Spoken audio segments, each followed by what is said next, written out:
Olá, comunidade! Tudo bem? Tudo certo? Se cuidando uns dos outros, lembrar que este é o ponto focal nodal. Cuidar da gente e cuidar de quem está perto da gente. Tudo bem? Hoje nós vamos trazer um momento particularmente interessante dentro do nosso canal, que é uma reflexão sobre a abolição da escravidão. Hoje, 132 anos depois da assinatura da Lei Áurea, é incrível como o tema ainda ocupa o espaço não só do debate comum, como também o debate acadêmico. Ora, a abolição da escravidão, ela tem que ser compreendida sobre os aspectos histórico, social, econômico, cultural, demográfico, enfim. Agora, sob o ponto de vista histórico, que é o ponto de vista que nos interessa aqui no nosso canal, é preciso saber que a abolição da escravidão, ela continua a ocupar um espaço expressivo dentro das academias, dentro das universidades, dentro da produção científica. Ora, tradicionalmente, ou vamos dizer assim, dentro da chamada historiografia conservadora ou tradicional, a abolição da escravidão, ela é tratada como um grande fato histórico, uma efeméride, uma data cívica. Por quê? Nesta perspectiva, a abolição da escravidão, ela significaria um divisor social, a criação de todo um novo segmento de homens livres e cidadãos do Império Brasileiro. Nesta perspectiva, a abolição seria algo como uma atitude unipessoal da princesa Isabel Cristina, herdeira do trono imperial brasileiro. E aí viria todo um processo de mitificação da princesa Isabel, apelidada a Redentora, principalmente após ter anunciado a assinatura da lei e o líder abolicionista José do Patrocínio ter se ajoelhado aos seus pés e beijado as suas mãos. Numa perspectiva mais moderna, a abolição da escravidão, ela passa a ser verificada como fruto de uma conjunção de fatores. Ela não seria, neste caso, a consequência de uma atitude unipessoal, mas sim seria a decorrência natural de uma série de elementos que, em dado momento, convergiram, a saber, as ambições pessoais da princesa Isabel, que pretendia com aquele ato se firmar como futura dirigente de um império no qual o seu governante, Pedro II, já se encontrava bastante adoentado. Inclusive, à época da assinatura da lei, a princesa Isabel exercia uma regência interina enquanto o imperador cuidava da própria saúde. Fora o fato de que a princesa Isabel, bem como seu pai, o imperador Pedro II, não eram exatamente simpatizantes da causa da escravidão. Um outro fator que teria convergido seriam as pressões da Inglaterra e dos fazendeiros que não eram favoráveis à escravidão. A Inglaterra, pelo próprio desenvolvimento do capitalismo industrial naquele país, onde o trabalho escravo se chocava com toda a ótica natural, com toda a mecânica do capitalismo liberal concorrencial. No caso dos fazendeiros não escravistas, nós não estamos aqui exatamente falando de fazendeiros defensores da causa da abolição, como um fator humanitário, mas sim aqueles que já vinham adotando experiências de colonato e parceria em suas fazendas, utilizando-se principalmente mão de obra emigrada da Europa, alemães, suíços, luxemburgueses, austríacos, holandeses e italianos. Uma outra vertente que viria a convergir é a campanha promovida pela imprensa liberal, pelos intelectuais que condenavam a escravidão por seu caráter desumano, por seu caráter contrário às liberdades naturais do homem. Os clubes abolicionistas, muitas vezes formados por jovens universitários, filhos de fazendeiros que eram donos de escravos, faziam campanhas pela libertação dos escravos, assim como as chamadas confrarias leias, formadas por negros e pardos, confraria de São Benedito, confraria de São Elesbão, confraria de Nossa Senhora do Rosário dos Pretos. Essas confrarias, formadas por devotos por esses santos, se organizavam em campanhas para fazer a aquisição de formas de financiamento para promover as alforrias. É preciso destacar também que ainda na segunda metade do século XIX, já rumando para o século XX, as comunidades clandestinas de escravos e ex-escravos foragidos, os famosos quilombos, ainda persistiam em existir, muitas vezes próximos aos centros urbanos, o que indicava inequivocamente que a escravidão era algo que precisava ser combatido. Ora, gente, por último e não menos importante, costuma-se falar muito da ação subversiva da maçonaria. A maçonaria, que é uma fraternidade de homens livres, cujas raízes se encontram entre os séculos 17 e 18 na Europa, em países tais como Alemanha, Inglaterra, Escócia, Irlanda e Holanda, com ideais humanitários de defesa dos direitos e garantias fundamentais do indivíduo, já vinha se batendo há muito tempo contra a causa da escravidão.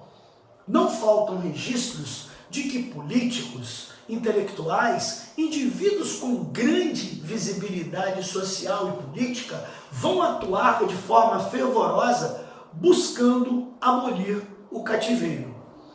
Ora, mais recentemente, surgiram historiadores, surgiram cientistas sociais que passaram a defender uma posição até certo ponto polêmica de que a abolição da escravidão foi a resposta possível que as elites imperiais encontraram em face do crescimento da tensão social em torno da escravidão negra.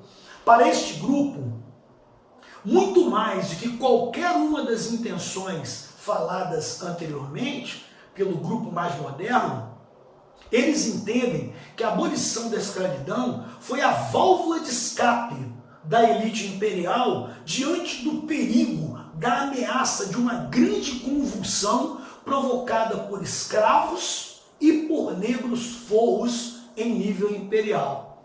É bom lembrar, gente, que essa última teoria ela esbarra em alguns probleminhas. Primeiro, os quilombos, os mocambos, as revoltas, as ações dos escravos contra o cativeiro, elas eram isoladas.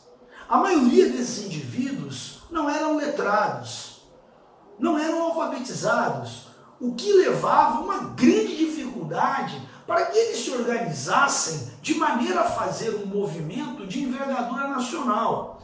Por outro lado, entre os próprios escravos, haviam aqueles que viam na escravidão um elemento de naturalidade. É preciso de lembrar que muitos negros forros, assim que conseguiam uma condição material mínima, eles costumavam adquirir escravos, fora outros escravos que, muito bem articulado entre os seus pares, conseguiam, mesmo estando no cativeiro, fazer novos escravos. É isso mesmo que você está entendendo. Escravos que eram propriedade de outros escravos. Então, pessoal, essa perspectiva mais recente, ela esbarra em alguns probleminhas para ser, digamos assim, universalmente aceita como uma verdade científica. Ora, mas então vejamos a evolução do processo da escravidão, a sua abolição dentro das normas legais. Nós sabemos que foi em 1538 que nós tivemos assim o primeiro registro consagrado documentalmente de um carregamento de escravos trazido da África para o Brasil. Isso teria acontecido pelas mãos de Jorge Lopes de Chorda, um indivíduo proveniente da Bahia, né? Um português proveniente da Bahia, que teria importado o primeiro lote regular de escravos para o Brasil. Ora, no finalzinho do século XVII, na alvorada do século XVIII, se tem notícia que o rei de Portugal, Dom Pedro, apelidado o Pacífico, ele teria apresentado queixas considerando extremamente violentas e desumanas as formas de tratamento dos escravos. Entretanto, é só na primeira metade do século XIX é que começam a aparecer leis voltadas gradativamente à erradicação da escravidão. Em 1831, sob a forte pressão da diplomacia inglesa, a regência, instaurada às pressas após a abdicação de Pedro I, pelas mãos do ministro da Justiça, o padre Diogo Feijó, instituiu uma legislação que estabelecia a libertação dos escravos provenientes da África e desembarcados em portos brasileiros. Na realidade, o que aconteceu é que os escravos passaram a ser contrabandeados via Antilhas.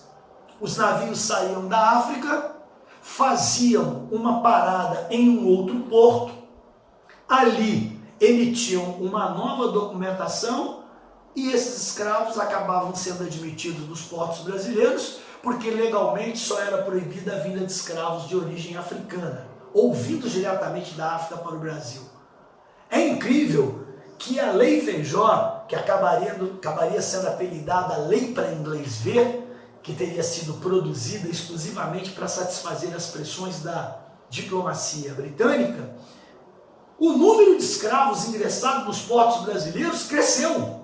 Exatamente por quê? Porque diante da ameaça de uma política que efetivamente viesse a extinguir o tráfico negreiro, os comerciantes e fazendeiros apressaram-se a aumentar os seus estoques. Em 1850, como nós sabemos, pela lei que leva o nome do ministro da Justiça de então, a Lei Eusébio de Queiroz, o tráfico negreiro seria definitivamente proibido para o Brasil em qualquer uma das suas modalidades. É claro que nada restringia o chamado tráfico interprovincial ou tráfico interno. Ora, já num processo de desgaste da monarquia de Pedro II, já num processo de declínio da monarquia, nós vamos ter a primeira lei, assim por dizer, abolicionista, que foi a lei de 1871, de autoria do Visconde do Rio Branco, que era grão-mestre da maçonaria, portanto, retratando os princípios filosóficos daquela associação dentro da sua prática política. A chamada Lei Rio Branco, ou como ficaria conhecida, Lei do Ventre Livre, foi meio um tiro que saiu pela culatra. Após os debates parlamentares em torno da lei, a legislação acabou estabelecendo que os indivíduos nascidos a partir de 1871, filhos e filhas de escravos, acabariam sendo libertados apenas em 1892. Isto porque a lei foi mudada de uma forma tal que exigiam que os escravos e libertos trabalhassem para indenizar ou o fazendeiro ou o Estado por sua libertação. Em 1885, uma vergonha para o Brasil, uma vergonha para o Império Brasileiro. A lei que de tão debatida acabaria levando o nome de 2 ministros, a Lei Saraiva-Cotegipe, apelidada Lei dos Sexagenários, estabelecia que os escravos que chegassem a 60 anos, após trabalhar 5 anos para indenizar o seu proprietário, seriam livres, numa época que a perspectiva de vida de um escravo era inferior a 40 anos. Não é à toa que o líder abolicionista José do Patrocínio, na época, vai dizer que a lei dos sexagenários era a gargalhada nacional. Às vésperas da abolição da escravidão no Brasil, ocorreu a abolição da escravidão em Cuba. E isso gerou um grande mal-estar aqui dentro. Afinal de contas, o Brasil ficou na condição de único país da América a ainda manter a escravidão. Os estudiosos especulam que teria sido uma resposta à abolição da escravidão em Cuba a edição em novembro de 1886 da chamada Lei do Açoite, que por sua vez, embora estabelecesse restrição ao chicoteamento de escravos, o próprio Código do Processo Criminal entendia que as ações punitivas de caráter disciplinar e educativo dos proprietários sobre os seus cativos ainda seria tolerada. É aquela história que persegue a sociedade brasileira. A pequena violência parece que não tem força ou impacto social. Lembra-se da polêmica que cercou em 2014? Ouviu falar do problema sobre a lei da palmada, em que se discutia até que ponto a autoridade legislativa no Brasil podia interferir na educação das crianças, na educação de adolescentes, onde as ações de violência, a disciplina física, passariam a ser consideradas atitudes penalizáveis ou criminalizáveis. Isso na época gerou muito burburinho. Vale a pena você lançar um olhar histórico para ver que a questão da violência na sociedade brasileira é um negócio complicado de ser resolvido, de ser superado. Pois muito bem, gente, chegamos então ao ano de 1888. No dia 13 de maio deste mesmo ano, pela Lei 3.353, era assinada a lei que abolia, em definitivo, a escravidão para o Brasil. De acordo com a historiografia tradicional, conservadora, que nós falamos no início, esta situação criada pela Lei Áurea deveria ser algo realmente de festejo, deveria ser realmente alvo de grande respeito dentro do avanço das relações sociais dentro do Brasil, dentro das transformações da economia, passagem do trabalho escravo para o trabalho livre e assalariado. Ora, nós não vamos discutir a validade da Lei Áurea, porque esta foi posta há 132 anos atrás. Agora, o que aconteceu no século XX, em fins da década de 70, foi uma grande mobilização dos institutos e associações de direito e cultura afrodescendente para que a assinatura da Lei Áurea, que o 13 de maio não tivesse mais a referência que era dada até então como uma data a ser comemorada para a libertação de africanos e afrodescendentes. Pois foi em 2003 que nós passamos institucionalmente a ver o 13 de maio não como uma data sem significado, mas uma data ressignificada, um dia da denúncia contra o racismo. Ora, gente, não foi aí que a coisa parou, não é? Nós vamos ter, depois disso, um notável avanço nas normas legais de defesa da condição dos afrodescendentes. Mas você já leu a Lei Áurea? Você conhece o texto da Lei Áurea?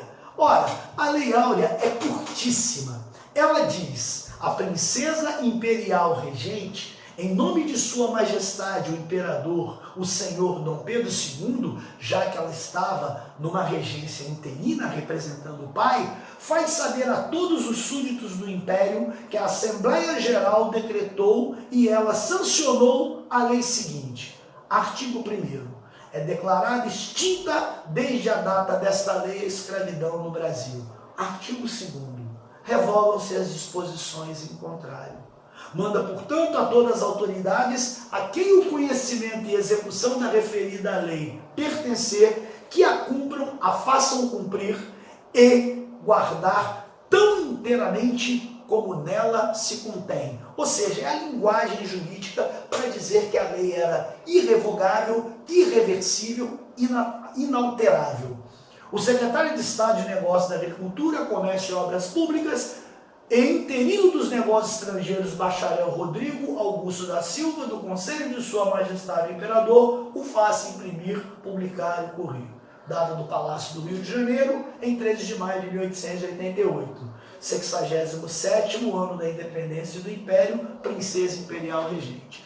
Muito bonito, mas com um sério problema. O escravo agora era livre. E seus deveres em face da Constituição? E seus direitos em face da sociedade brasileira? É preciso lembrar e não esquecer que escravos e escravas eram pessoas discriminadas porque eram pessoas, seres humanos, que viviam reduzidos à condição inumanas. O desejo de um escravo, de uma escrava, era se libertar, o que levava esses trabalhadores a serem vistos constantemente com olhares desconfiados. O fato deles terem sido libertados dessa condição não significou necessariamente a sua aceitação social pelo conjunto, principalmente das elites e mesmo das pessoas, vamos dizer, de extração social mais baixa, mas que tradicionalmente estavam habituados à condição de cidadãos livres. E, em princípio, honestos e próprios. O escravo, posto em liberdade, traz consigo toda aquela carga negativa da sua condição anterior. Ora, turma, quando foi proclamada a República, em 15 de novembro de 1889, a abolição da escravidão tinha apenas um ano. Um problema que pairava sobre a cabeça dos novos líderes políticos do Brasil era a dívida com os fazendeiros, donos de escravos, que insistiam na necessidade de serem indenizados.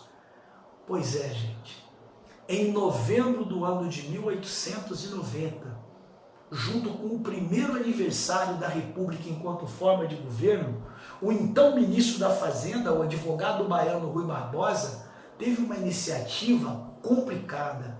Ele mandou incinerar a documentação fazendária que trazia os registros com os preços e os títulos de posse dos escravos, o que documentalmente dificultava bastante as ações na justiça para que os ex-proprietários fossem indenizados. A atitude de Rui Barbosa foi saudada, porque entendia que ela era uma forma de varrer da história do Brasil a nódoa deixada pela escravidão. Complicado, né? Pois muito bem, já durante a chamada República de Vargas, né? Já chamada Segunda República, foi estabelecido em Constituição que no Brasil era legalmente proibida, por força de lei, a discriminação racial.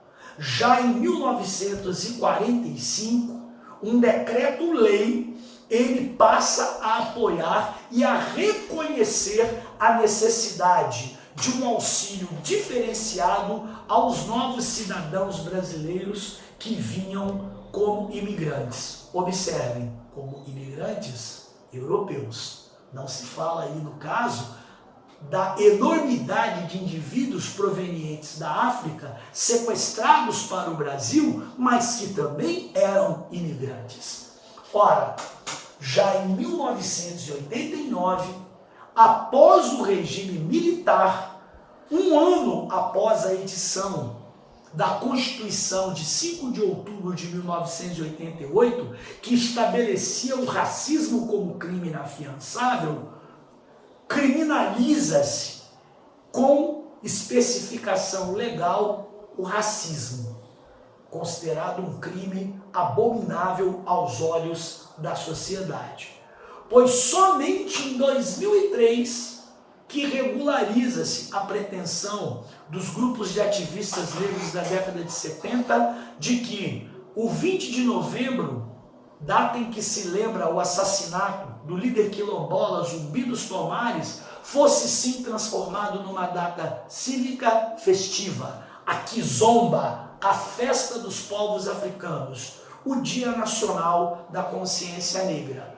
Pois é nesse ano que se dará pela primeira vez a obrigatoriedade do ensino, no ciclo fundamental, no ciclo básico, envolvendo inclusive o ensino médio, do ensino sobre a história, cultura, religiosidade dos povos africanos antes do seu processo de escravização. Pois em 2003, o artigo 140 do Código Penal recebe uma redação adicional pela Lei 10.741, que estabelece, que caracteriza o delito da injúria racial, que até hoje traz uma polêmica sem precedentes, não é? E em 2010, pela Lei 12.288, fica estabelecido o Estatuto da Igualdade Racial Absoluta, prevendo com isso, ou pelo menos tentando reduzir com isso, as práticas, condutas de caráter discriminatório aos indivíduos não só afrodescendentes, mas como os indivíduos de matriz indígena, entre outras.